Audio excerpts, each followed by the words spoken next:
The late March sun beat down mercilessly on the dusty tracks of northern Botswana, where the borderlands blurred into the wild expanses that separated Rhodesia from its hostile neighbours.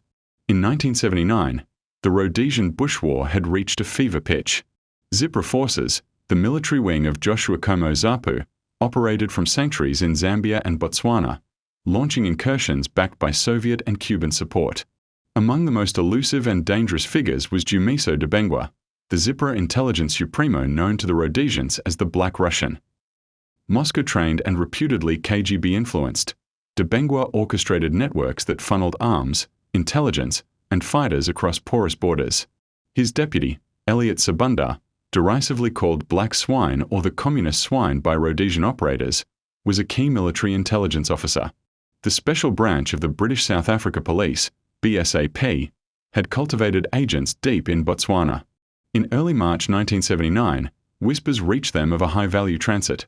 New vehicles purchased in South Africa were being moved northward through Botswana to ZIPRA bases in Zambia. Intelligence indicated that senior ZIPRA officers, possibly including Dabengwa and Sabunda, would accompany the convoy. This was no ordinary logistics run. It represented a critical artery sustaining the insurgency. Rhodesian command seized the opportunity.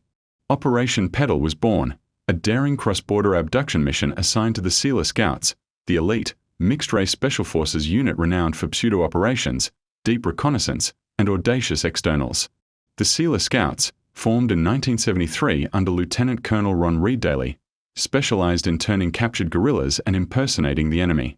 Black Scouts, often former ZIPRA or Zanla fighters who had switched sides, formed the backbone, paired with white operators for command and firepower. For Petal, a team slipped across the border, blending seamlessly as ZIPRA terrorists.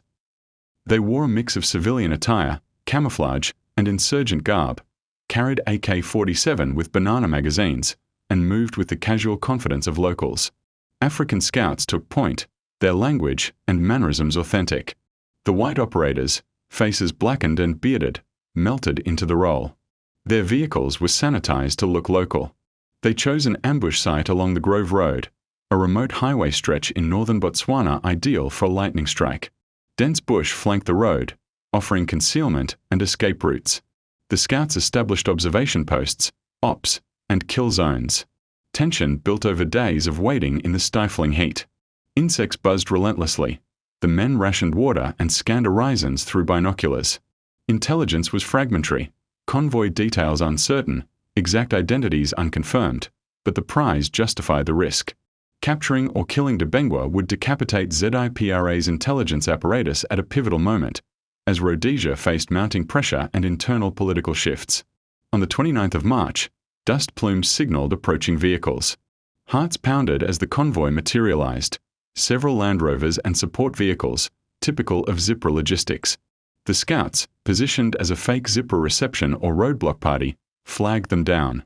For a heartbeat, deception held. Then, recognition or suspicion flared.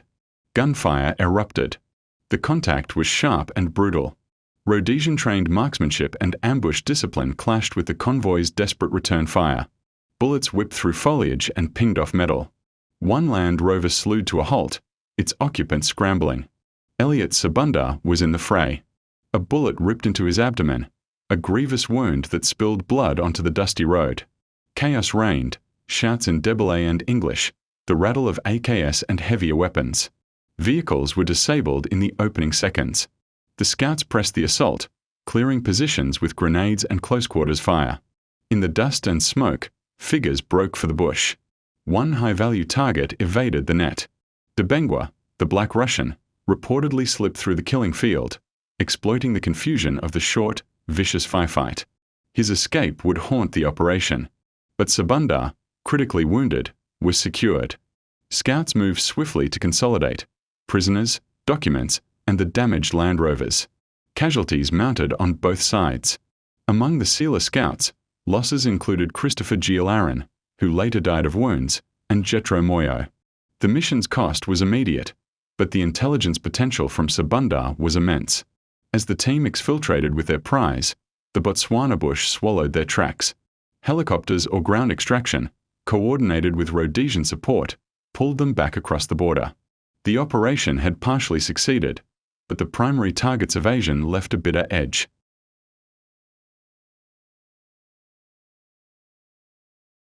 Back in Rhodesia, Elliot Sabunda's capture became a coup for special branch and military intelligence. Gravely injured with a stomach wound, he received medical attention, not out of mercy alone, but as leverage. In exchange for treatment and survival, Sabunda was debriefed extensively. His knowledge of ZIPRA structures, supply lines, plans for conventional operations, and Soviet-backed strategies proved invaluable. Later accounts credit insights from his interrogation with enabling subsequent successful operations, disrupting arms routes and command nodes in the war's final phases. Sabunda's journey from wounded captive to source highlighted the Scouts and Rhodesia's pragmatic, often ruthless approach. The Selous Scouts had long turned enemies into assets, offering amnesty, pay, and protection to those who cooperated. Black Swine's defection, whether coerced or opportunistic, fed into a broader intelligence web that kept Rhodesian forces one step ahead despite international isolation and manpower shortages. Operation Petal did not end with the ambush. Related actions followed, including abductions and raids in Botswana. In April 1979, Scouts disguised as Botswana Defence Force personnel struck ZIPRA targets in Francistown, sometimes referenced as aspects of Petal II, further sowing disruption. These operations underscored the unit's versatility: pseudo-tactics for infiltration, direct action for elimination or capture, and cross-border daring that defied sovereignty norms in a total war environment. Yet Petal revealed limits.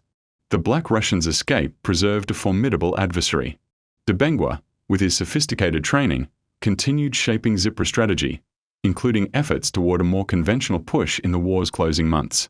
Rhodesian raids into Zambia and Mozambique intensified, Eland, Dingo, and others, but the external sanctuaries remained resilient. Botswana, officially neutral but permissive to ZIPRA, became a recurring theatre, drawing diplomatic protests and complicating Rhodesia's position. For the Selous Scouts involved, the operation embodied their ethos: high risk, asymmetric impact. Operating far from home, often outnumbered in enemy territory, they relied on audacity, local knowledge from turned operators, and superior small unit tactics.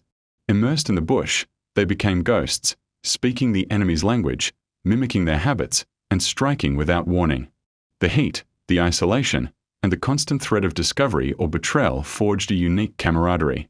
White and Black Scouts, bound by shared danger, executed missions that conventional forces could not. Broader context framed Petal's urgency. By 1979, Rhodesia faced the shadow of the Lancaster House negotiations. Internal settlement attempts under Bishop Abel Muzorewa offered limited legitimacy, but the war ground on. ZIPRA and ZANLA escalated, with ZIPRA emphasizing heavier weapons and semi-conventional capabilities under Soviet tutelage, precisely the domain of men like Dabengwa. Disrupting this pipeline was existential. Casualties and controversies followed the Scouts wherever they operated. Accusations of excesses in Botswana, arson and abductions, mirrored the dirty nature of the conflict, where civilians blurred with combatants and borders offered no sanctuary. The unit's effectiveness was undeniable, credited with a massive share of insurgent kills and captures through intelligence-driven strikes. Yet moral and legal ambiguities lingered, as they do in all insurgencies. In the end, Operation Petal was a tactical success with strategic ripples. Sabunda's intelligence bolstered Rhodesian efforts in the death throes of the Bush War. Dabengwa's evasion ensured the fight continued.